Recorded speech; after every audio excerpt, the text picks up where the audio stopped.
Okay, boys. So it's been a theme lately here. Um, I've talked about a couple of things quite frequently. We've talked about getting wide and the impact of getting wide.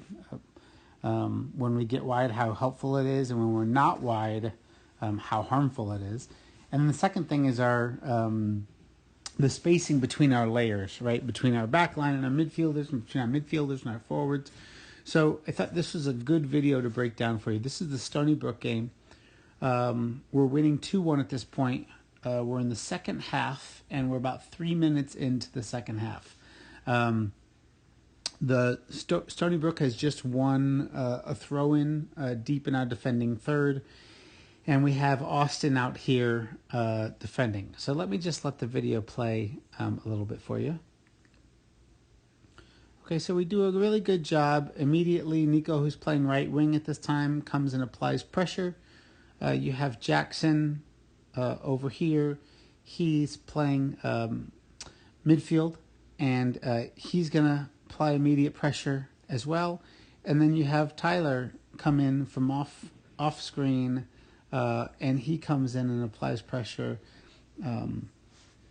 as our striker, and actually causes a misstrike, and Eamon comes behind and wins the ball. Okay, so now at this point we've got Eamon on the ball moving forward. We've got Angel up top here at left wing, Tyler at striker, Eamon is our number 10, Jackson is our number 8, Nico is out here on the right wing. Okay, and so we've actually got a situation where we have 5 attackers, and if you look, the throw-in, the boy who was throwing in is off the screen here, and then they have, this is 2, 3, 4, 5, 6, and then let's call this guy out of position to really defend the ball, 7. So that means they've got 3 guys in the field, 1 here on screen and 2 that are off screen that we can't see yet. So we've got good numbers. It should be a 5 on 3 essentially, maybe 5 on 4 if you count this guy here. Okay, so let's watch what happens now.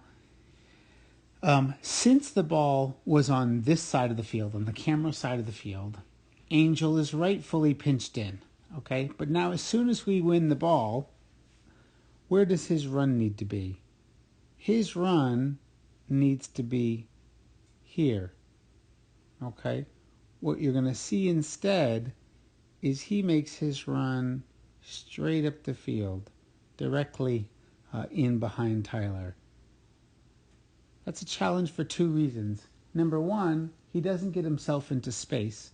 And number 2, he's easy to defend. And actually one defender is able to defend both he and Tyler because he doesn't get any width. So let's watch it play forward.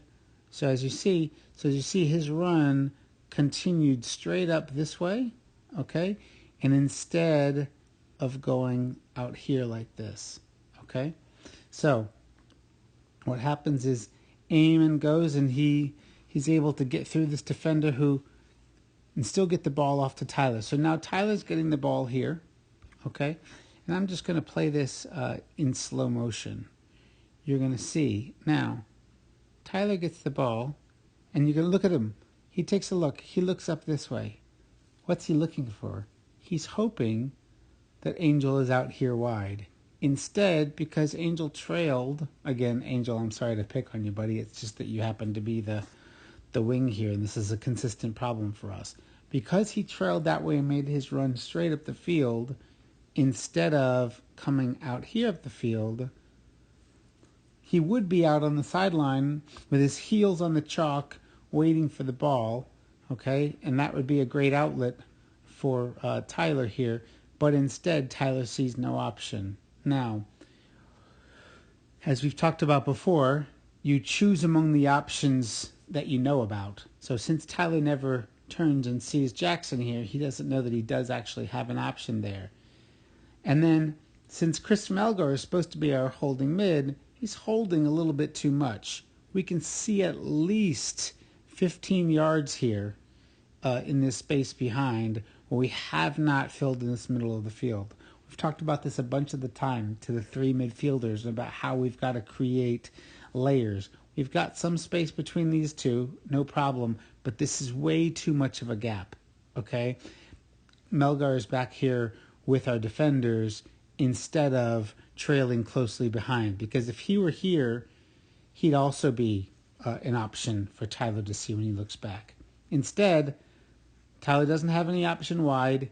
He doesn't turn to the near side of the field, and he doesn't have a clear option behind, although it is coming. If I play it forward, you will see that's actually Alex there, who's pretty well covered, and then here's Melgar. I'm not sure. He probably would have been an option, but it's a long option, and either way, he's lined up with our defenders. It's just definitely too far behind.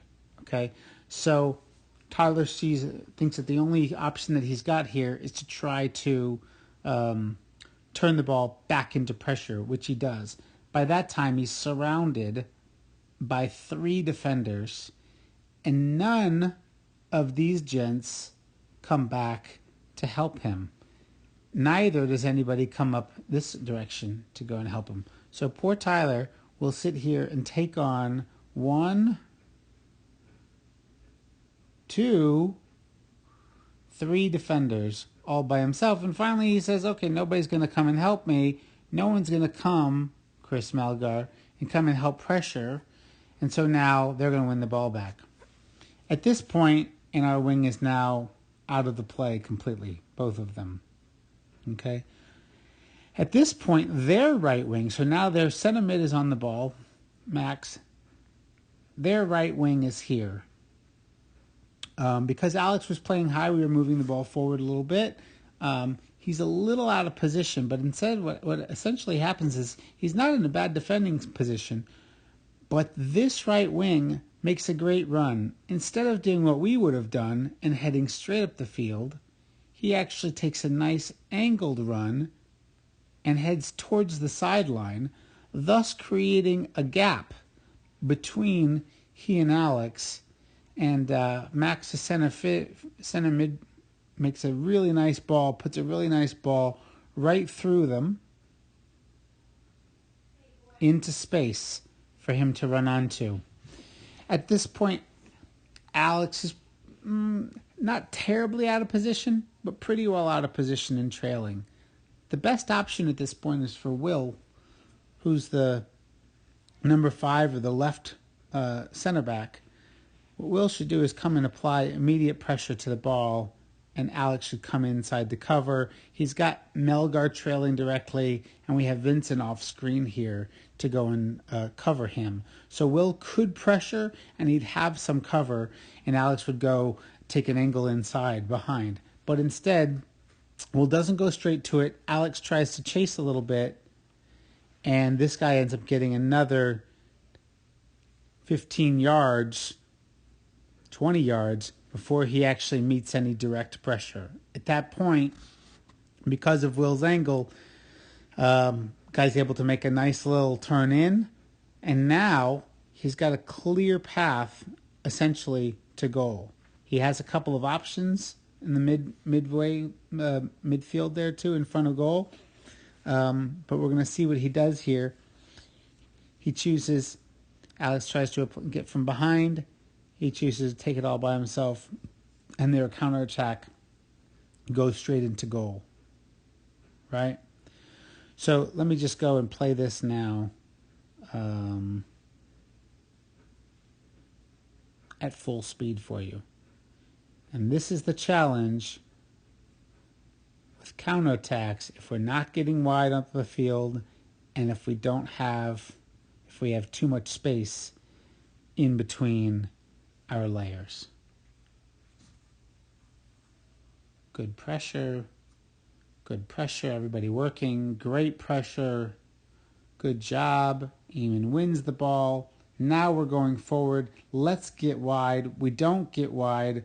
One defender actually, I'm not sure if I actually pointed that out, but the defender who was supposed to be marking Angel here out wide, this guy up here, If Angel had gone out wide, this defender would have had to try to cover him. He would have gotten wider as well. But because he didn't, this one guy was actually able to cover Eamon, to mark Eamon, and then he's actually the guy that makes the pressure on Tyler directly. First pressure. Really nice ball into space in front of him on the wing. Guy does a good job heading straight to goal there. Puts us out of position. The defenders are behind him. And next thing you know, they're in the back of the net. Okay?